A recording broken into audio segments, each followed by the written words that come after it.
what sparked your interest in doing this podcast? I was 12 years old when Kelly Wilson disappeared. I grew up in Liberty City, just about 20 miles down the road from Gilmer. And as a kid, I always read the sports page and the comic strips and from the newspaper. And I started noticing these stories on the front page about this girl from Gilmer that had disappeared. And so I was following along, and it was really scary at that time. And when a lot of really wild and crazy accusations started flying around, it was just really confusing for a 12-year-old kid to follow. And so later on, I went to work at the Longview News Journal as a crime reporter, and my editor told me, hey, maybe you'll be able to look into the Kelly Wilson case. And I was like, yeah, I've always wanted to know what happened to her. And then years later, I actually had the time to really dig in and try to find out what had happened and how that investigation went so horribly wrong. So you mentioned you were 12 at the time. What was the search like at that time whenever this first case dropped on the front pages, as you mentioned? Yeah, so Kelly was a 17-year-old senior at Gilmer High School. She had a part-time job at the movie rental shop on the courthouse square. And she left work on a Sunday night, January 5th, 1992, said goodbye to the store manager, Joe Henry, and was just never seen again. And at first, people thought, well, maybe she ran off with a boy, maybe she's just out, sowing her wild oats or something like that. But then they realized pretty quickly within a few days that this was something far more serious. And so that's a quick recap of the first part of this case. Beyond that, there were twists, turns left and right from what we've reported on since she disappeared. Talk about a little bit some of those twists and turns. I know there were talks of cannibalism, devil worship, family of murderers, and so forth. Yeah, so at the same time that the Gilmer Police Department was searching for Kelly Wilson, and that was led by Sergeant James York Brown of the Gilmer Police Department, there was a completely unrelated case involving child abuse in a family in Gilmer, and those cases overlapped. And it's pretty convoluted to explain, but the investigators of that other case were convinced that there was a family of devil worshipers living outside of Gilmer on Cherokee Trace, and that they were kidnapping, cannibalizing babies and young girls and sacrificing them to the devil out in the woods behind their house. And they made a few leaps and became convinced that Sergeant Brown was in cahoots with this family of alleged child molesters. And when Sergeant Brown pushed back, they came after him, and they ended up getting him thrown in jail and indicted along with this other family for the kidnapping, rape, and murder of Kelly Wilson. Because how did this all start where Sergeant Brown, who's the lead investigator in this case, got in the mix of all this, but on the wrong side of the law? It was really about these two rival investigations, and then just completely disagreeing in the direction of those investigations. Both Sergeant Brown and the other investigators have said that they were both saying, if you don't stay out of my case, I'm going to destroy you. And so when Sergeant Brown was very dismissive of these really wild and I would say outlandish allegations, then they said, well, if you don't believe us, then you're obviously part of the problem. You're in cahoots with these guys. And we'll get to more of Sergeant Brown in a little bit, but I want to go back to Kelly first. One of the last places she was seen was at that video store where Joe Henry was a video store manager at the time. You had the opportunity to speak to him. How was that interaction like, and what did he have to say about Kelly Wilson? Yeah, so at the time when I was working on this project, Joe Henry owned a hamburger joint on the town square. And so I hadn't been able to call him, so I just dropped in and had a burger, really delicious hamburger at his shop, and then waited for the lunch to die down and then introduced myself. And he kind of just sighed and was like, yeah, I was the last one to see her that anybody knows of. And then he proceeded to tell me his interactions with her. He said that they had, she was cleaning up the store, settling up the accounts, and then they went out the back door and he said, see ya. And that was the last time he saw her. she or someone made the deposit for the day's profits at the local bank just down the street. Unfortunately, the security footage at the bank was so fuzzy, they really weren't quite sure if that was Kelly that made the deposit or someone else. And there's still a lot of disagreement about that to this day. It's just so fuzzy, it's really hard to tell. And another place you mentioned was Cherokee Trace, just outside of Gilmer. What role does that play this entire investigation? I know from listening to your podcast a little bit, they thought maybe they found a bone there. Could it have been Kelly? Well, what role does this place have in this investigation? So Cherokee Trace is one of the oldest roads in Gilmer, and it's a long and winding road. According to legend, it was put there by Cherokee Native people who blazed the trail dragging buffalo skins. And I have no idea if that's true or not, but it was a very common street for teenagers trying to, get away from their parents and go hang out and cruise the road. And, lots of heavy forest and shadows and a good place to just kind of get away. And so shortly after Kelly disappeared, police and volunteers went out to Cherokee Trace and were walking the fields and the forest trying to find her and failed at that. At the same time that this other case was going on involving a local family called the Kerrs, they had a house on Cherokee Trace as well. So it was just kind of a remarkable coincidence that both of these things happened on Cherokee Trace. And I want to get back to Sergeant Brown. He was the lead investigator, one of the first people to investigate this after the missing people's report came into the Gilmer Police Department. You had the opportunity to speak to him, a little hesitant, but he was able to speak to you. What was that interaction like? So Sergeant Brown had not given any interviews in about, maybe 20 or 25 years or so. He ended up leaving the police force. Unfortunately, even after his name was cleared, a lot of people in Gilmer still were very skeptical of that. They distrusted him. He wasn't really welcomed back onto the police force. And so ended up moving away from Gilmer and worked as a prison guard for many years. So I wasn't able to find a phone number for him. The one time I tried to find his house, Google Maps just sent me in the wrong direction. I ended up way out in the woods in the middle of nowhere. But then I was able to find Sergeant Brown's son, Josh.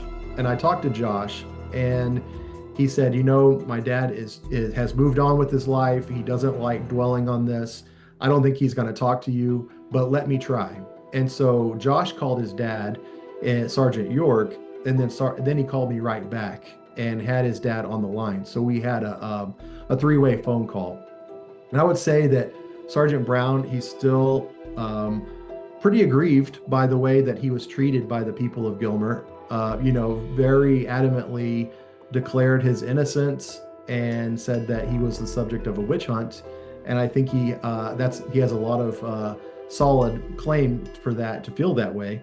But no, we talked for about 15 minutes, and that was about it. He's had some health problems, possibly brought on by the stress of the false accusations against him and things that he's had to live with for decades. Another podcast you have, it's about a little over 10 episodes long, more than 30 minutes each. What's something you've learned that you didn't know before through your investigation? Oh man, something I learned. So, when I was 12 years old and I was seeing, these big headlines on the front page about all the cannibalism and devil worship and, these horrific allegations, I hadn't realized that this was part of a much broader trend called the satanic panic that was sweeping across America at this time.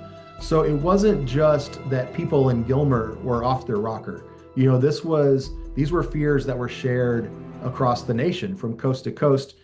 Communities that suddenly thought the devil was coming for their kids and that devil worshipers were, kidnapping your own children. And so I think that helped me put it in broader context. It's not just Gilmer, it's not just East Texas. A lot of Americans were extremely terrified by this at that time. And I guess 33 years later now, a little over 33 now, what are your own thoughts on what could have happened to Kelly Wilson through your podcast that you've learned? I think that it's pretty clear that she was not picked up by a stranger. You know, that's one of there's always people that think, well, there's probably serial killers passing through, someone just snatched her up. I don't think so. I think that she probably caught a ride from someone that she knew. They might have gone out, to party. She, it was a school night, but she had a bottle of vodka in her car. She was, a teenage girl just having a good time. I think that probably she got picked up by someone she knew. That's another thing we didn't actually talk about was how her tire was slashed. So that night, someone had slashed the tire of Kelly's car, so she had to find a ride home. And I think that she called someone, they picked her up, they went to another location. And at that point, I don't know, it could have been an accident. What if she fell and hit her head? People panic and they hide the body. Maybe it was an act of some kind of domestic violence. Really, at that point, it's all just speculation because 33 years later, her body has never been found. And because of all the mass hysteria and the false allegations, the search for Kelly really got lost during all that time and made it that much harder to find this 17-year-old girl. Speaking of her tires getting slashed, I know there was, I don't know if it was an arrest, but Michael Bybee was a person of interest in slashing Kelly's tires. Can you talk a little bit more about that portion of this investigation and how it could have tied into trying to find Kelly?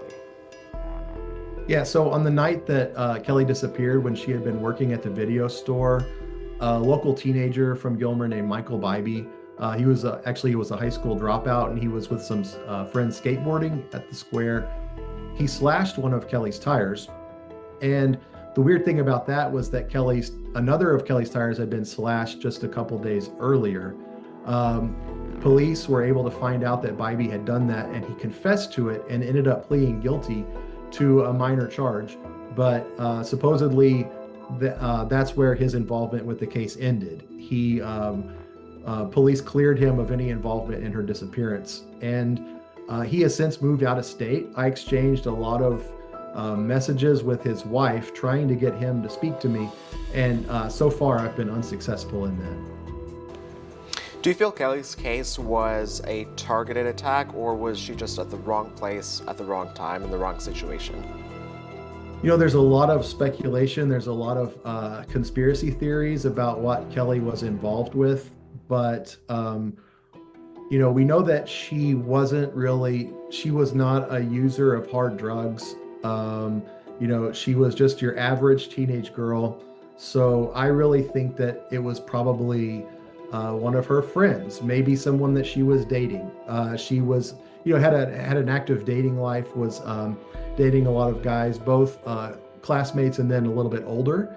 I assume that someone she was dating is involved with this and knows to this day what happened to her. Can you touch a little bit more about that? I mean, through your podcast, maybe you have an episode called The Boyfriend. What's something you learned through that section of your podcast? So the police really singled in on a local Gilmer guy named Chris Denton, who has since passed away. He was kind of a rowdy high school guy. He had gotten in a fight after a Gilmer football game and had stabbed a guy with a small knife during that altercation. So he was already on the police radar, and he had been casually dating Kelly prior to her disappearance. And so Sergeant Brown and other police officers just put two and two together and saw him as their most likely suspect. He adamantly denied it, and on his deathbed, there were a lot of rumors that he had made a deathbed confession. I'm told that this is completely false. He went to his grave denying any guilt in association with Kelly. And also their mutual friends say that they were not serious or exclusive. They just had dated a couple of times, and that was about it. And she also, had dated some other people, some older guys, and it really, she was probably dating people that we don't know about. I know through your work and a collaboration with a private investigator, you guys have mentioned you take the information you guys have learned to the FBI. Have you guys done that yet, or what's next in the investigation for Kelly? Yeah, so about midway through my reporting, I was contacted by a private investigator who was working pro bono for Kelly Wilson's mom, Kathy. And so she and I had a lot of conversations. Um, we were pursuing some pretty interesting leads that we felt pretty good about. Unfortunately, my podcast is owned by a studio, not me, that has stopped making podcasts. And so I've been trying to work out a deal to get access to the podcast so I can continue making episodes, continue researching the case. But at this time, no, there's not been the huge break that we were, really wanting and hoping that we were on the precipice of.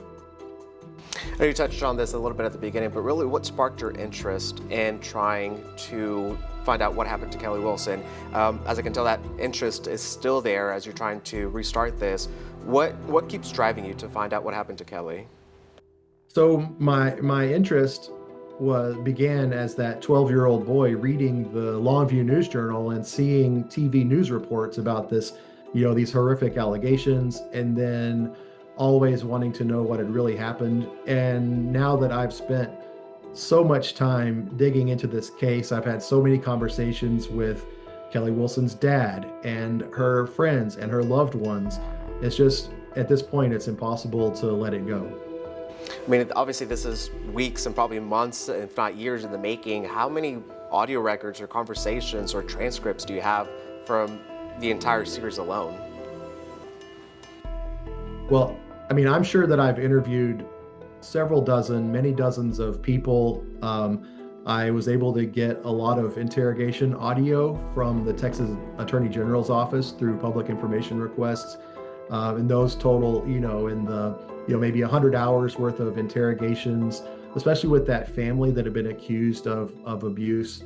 No, I mean, I spent a year working on the podcast, and I'm still working on it, when I can. Perfect. Is there anything else maybe worth mentioning or adding that maybe you wouldn't touch about that you would think is important to tell the community? I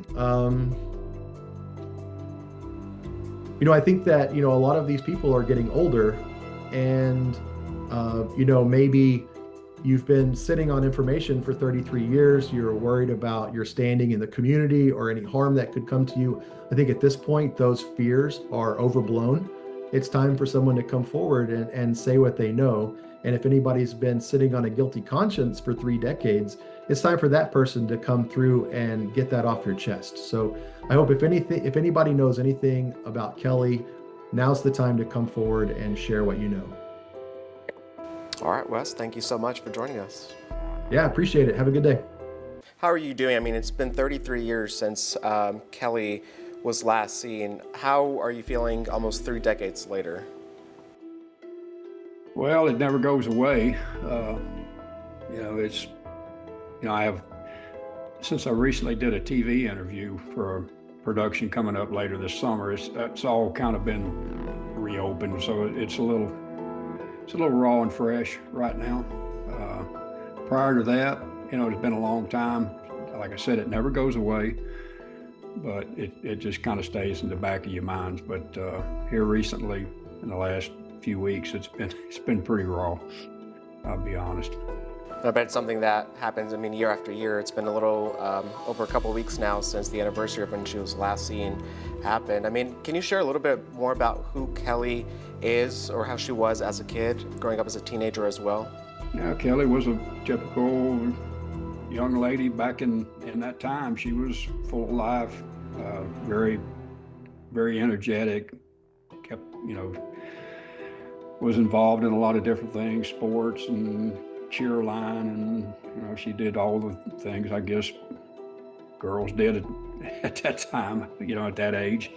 So I know I did a couple years ago, did a story on Kelly. There was a vigil happening in Gilmer, and there were a couple of friends there, and they mentioned the exact same thing, saying she was a bright light and full of energy, and she was such a great person to be around with.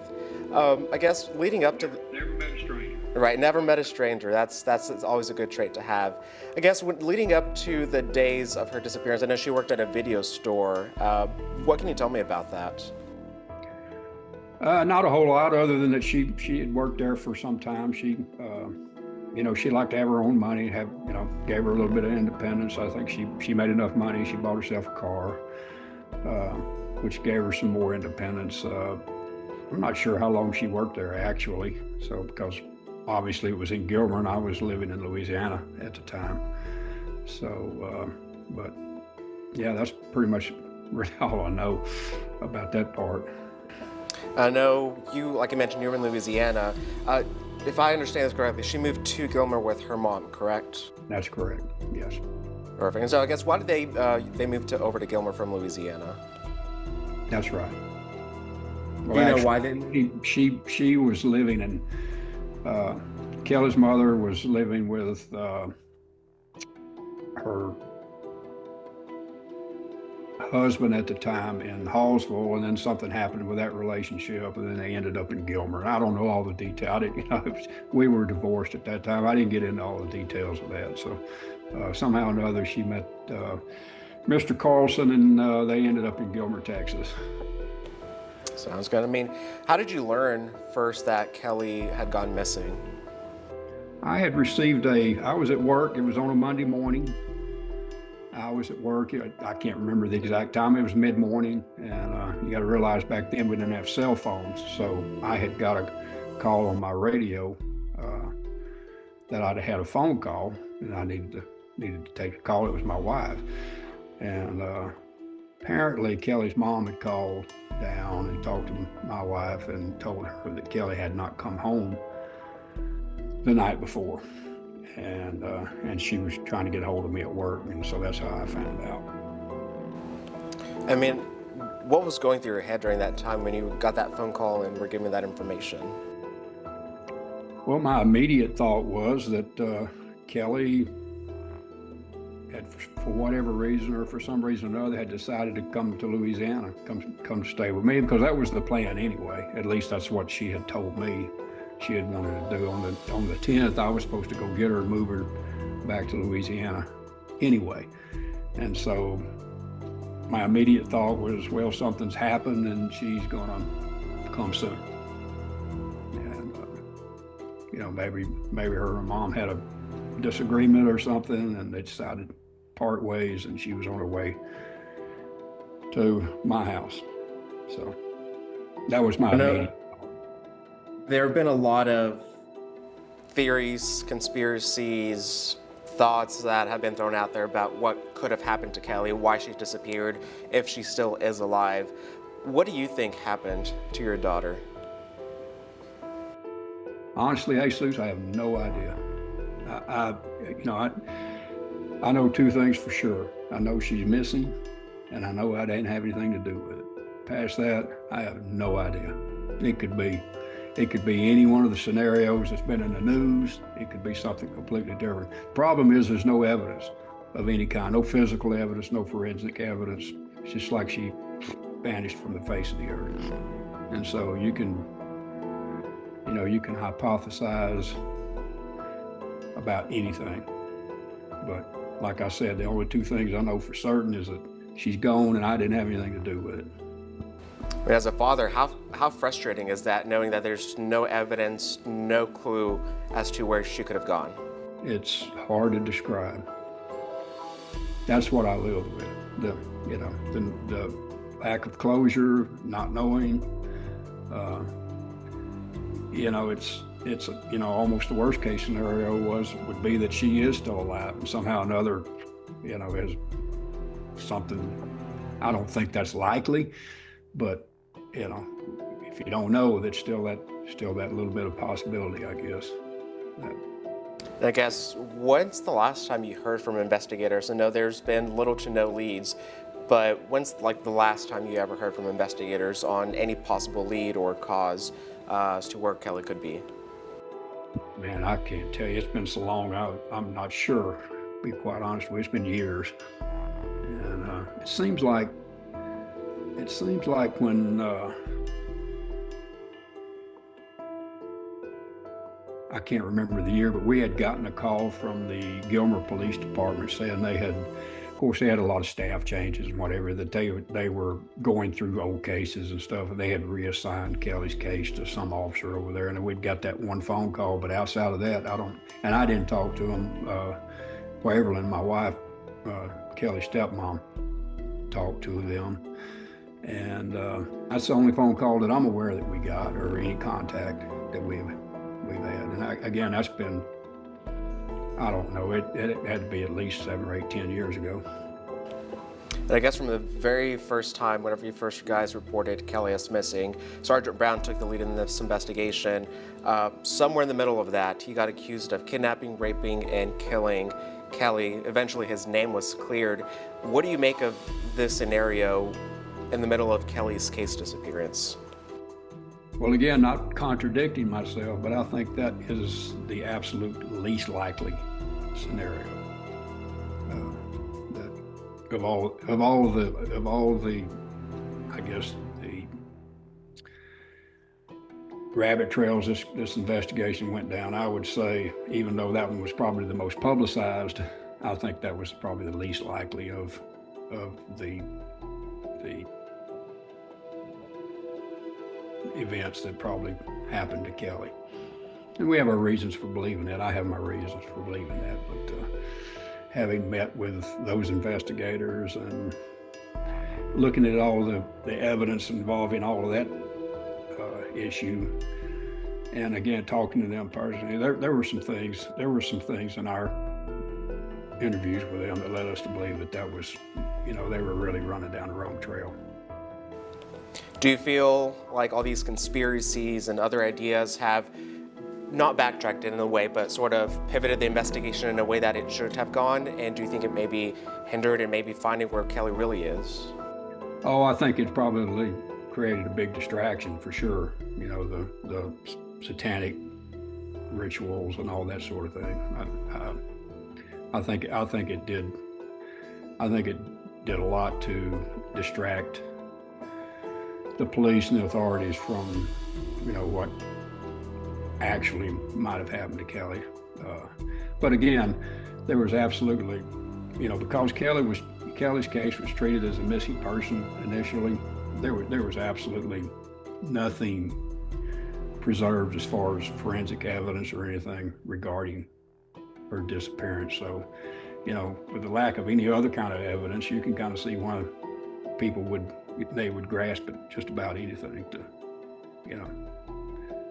for a lead to lead them to something. So there's been stories, web articles, documentaries, podcasts done on Kelly. What does this mean to you? Doesn't mean a whole lot other than the fact that if it helps,